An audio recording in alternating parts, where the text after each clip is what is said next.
කොහොමද ඉතින් ඔයාලා හැමෝටම ගොඩ දවසකින් තමයි මම වීඩියෝ එකක් ඔයාලට අරන් එන්නේ. ඔයාලා හැමෝම හොඳින් ඇති කියලා මම විශ්වාස කරනවා. ඉතින් මම හැමදාම ඔයාලට ගේන්නේ ගාඩන් එකේ වීඩියෝස්. අද මට හිතුණා මගේ බර්ත්ඩේ එකට ගෙදර කට්ටියට හදලා දුන්න කෑම එක මම ඔයාලත් එක්ක ෂෙයා කරගන්න කියලා. අවුරුද්දත් එක්කම තමයි මගේ බර්ත්ඩේ එක ආවේ. ඉතින් ඒ නිසා මම හිතුවා මෙන්න මේ වගේ කෑම එකක් හස්බන්ඩ්ගේ පවුලේ අයට මගේ අතින් හදලා දෙන්න ඕන කියලා.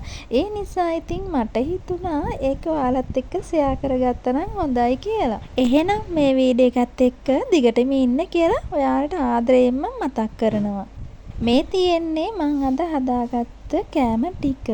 එහෙනම් ඉතින් අපි මේ කෑම ටික මම හැදුවේ කොහොමද කියලා බලා ගන්න. මුලින්ම මම මෙහෙම රයිස් කුකර් එක ලිපේ තියාගෙන ඒකට මෙහෙම බටර් ටිකක් දාගත්තා.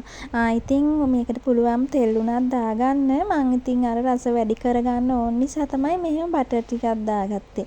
ඊට පස්සේ මම කපාගත්ත ලුණු, සුදු ලුණු, රම්පේ, කරපිංච දාලා ඊළඟට මෙහෙම කුරුඳු පොත්තු, කරාඹු නැටි කීපයක් එකතු කරලා හොඳට ටෙම්පරාදු කරගත්තා. මම පළවෙනි වතාවට තමයි මේ කහපත් එක හදාගන්නේ.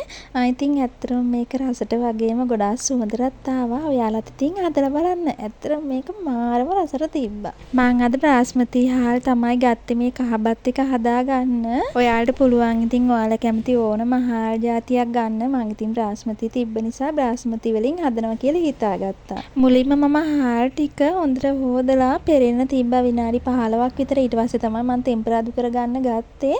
ඒකට මම තව බටර් චුට්ටකුත් දාගත්තා. ඒ දාගෙන කහ චුට්ටකුත් දාගෙන ඇතිපදමට ලුණුත් දාගත්තා. ලුණු දාගෙන පොල් කිරි ටික දාලා මම දැන් මේක හොඳට රයිස් කුකර් එකේ තම්බ ගන්න තමයි යන්නේ. ඊට පස්සේ ගම්මිරිස් ඇට දාන්න ඕන. ගම්මිරිස් ඇට නැති නිසා මම ගම්මිරිස් කුඩු ටිකක් දැම්මා. ඔන්න බලන්නකෝ දැන් මගේ බත් එක තැම්බිලා තියෙන්නේ. ඇත්තටම මේ වෙලාවේදී නම් මේක හරිම සුවඳයි. මෙන්න මේ විදිහට හොඳටම තිබ්බා මගේ කහබත් එක.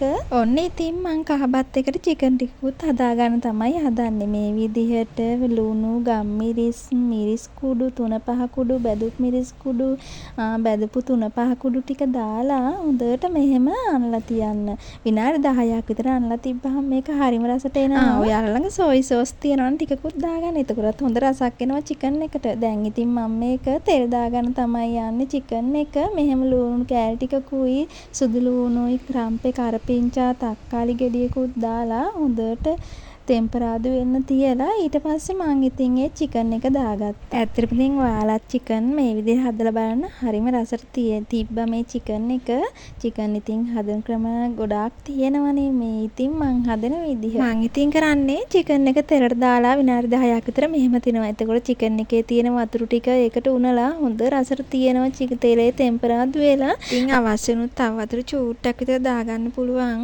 ඔන්න ඉතින් චිකන් එක එහෙම තැම්බෙන්න තියලා චිකන් එකත් හදාගෙන දැන් ඉතින් මම මේ කට්ලට් ටික හදාගන්න තමයි හදන්නේ. මං අල ටික තම්බලා අරන් හොඳටම පොඩි කරගෙන තමයි තිබ්බේ. හොඳටම ගොඩාක්ම කෑලි නැති වෙන්නම හොඳට කුඩු වෙන්න ඕන. ඒතකොට තමයි අර කට්ලට් එක පැලෙන්නේ නැතුව හොඳට තියෙන්නේ. ඊට පස්සේ ඒකට කුඩු කරගත්ත සැමන් එකක් දාලා හොඳට ආයෙත් කලවම් කරගන්නවා. කලවම් කරගෙන ලුණු, ගම්මිරිස් ඇතිපදමට දාලා හොඳට ආයෙමත් කලවම් කරගන්නවා. මම ඉතින් ගම්මිරිස් ගොඩක් දාගත්තේ නෑ. ඔයාලා සැරකන්න කැමති කෙනෙක් නම් ගම්මිරිස් ටිකක් වැඩිපුර දාගන්න පුළුවන්. ඊට පස්සේ මේ විදිහට තෙල් එක ලිපේ තියලා ඒකට අමු මිරිස්, ලුණු දාලා හොඳට ටෙම්පරාදු කරගන්නවා. මතක ඇතුව මේකට කරපිංච ටිකකුත් දාගන්න. එතකොට රසක් වගේම හොඳ සුවඳකුත් එනවා මේකෙන්. ලුණු එක ටෙම්පරාදු වෙගෙන එනවත් එක්කම මම මෙන්න මේ සැමන් ටික දාගත්තා මේ විදිහට. මේකට මං කහ ටිකකුයි 3-5 ටිකකුයි මෙන්න මේ විදිහට දාගන්නවා. දාලා මේ විදිහට හොඳට කලවම් කරගත්තා. ඇත්තටම කට්ලට් එකත් හරිම රසට ආවා. හරි දැන් ඉතින් කට්ලට් ටික හදාගන්න තමයි තියෙන්නේ.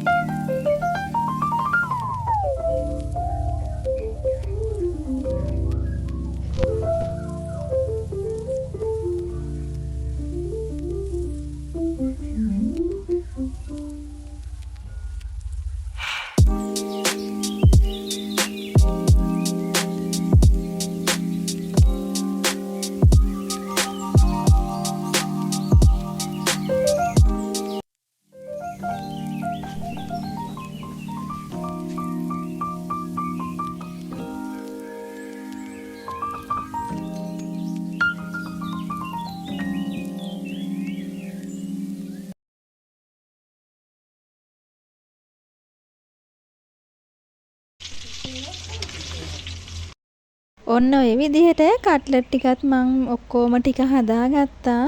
ඔන්න මං හදපු කෑම ටික ඔක්කොම මං මේසට ඇරලා ගත්තා. මේ තියෙන්නේ මං හදපු බටු සලාද එක, ඊළඟට චිකන් එක, ඊළඟට තියෙනවා කට්ලට් එක, ඊළඟට තියෙනවා තෙම්පරාදු කරලා හදාගත්තා ඒක.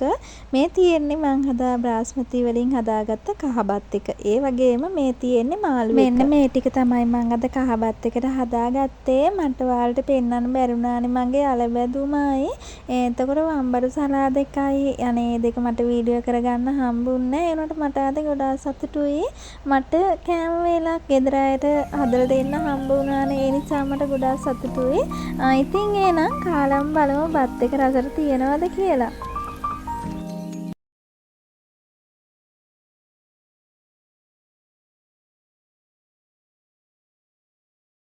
ඔන්න දැන් ඉතින් මං කන්න තමයි හදන්නේ. ඇත්තටම මේ කහබත් එක හරිම රසට තිබ්බා. මං පළවෙනි වතාවට තමයි මේ විදිහට කහබත් එකක් හැදුවේ. ඒක ගොඩාක් රසට ආවා. මට ඉතින් ගොඩාක් සතුටුයි. මේකට තව එක දෙයක් අඩුපාඩු මට හිතුණා මේකට පපඩම් ටිකකුත් බෙදලා තිබ්බනම් හොඳයි කියලා. ඉතින් මට වෙලාවක් හම්බුන්නේ නැහැ. මට ටිකක් පරක්කු වුණා උයා ගන්න. ඒ නිසා ඉතින් මට ඒක අමතක වුණා. පස්සේ තමයි මතක් වුණේ පපඩම් ටිකකුත් තිබ්බනම් හොඳයි කියලා. කාලා බලන්නකෝ ඉතින් මේ බත් කට කොහොමද රසයිද කියලා. ඇත්තටම ගොඩාක් රසට තිබ්බා. එහෙනම් මම මේ වීඩියෝ එක එන්ඩ් කරන්නම්. මගේ වීඩියෝ එක බැලුවාට ගොඩාක් ස්තුතියි. ගිහින් එන්නම් ආයෙත් දවසක පරිස්සමින් සතුටින් ආදරෙන් ඉන්න. සුබම සුබ අලුත් අවුරුද්දක් වේවා ඔයාලා හැමෝටම. කිරියෙන් පැණියෙන් ඉතිරෙන සුබ අලුත් අවුරුද්දක් වේවා. ගිහින් එන්නම්. බයි.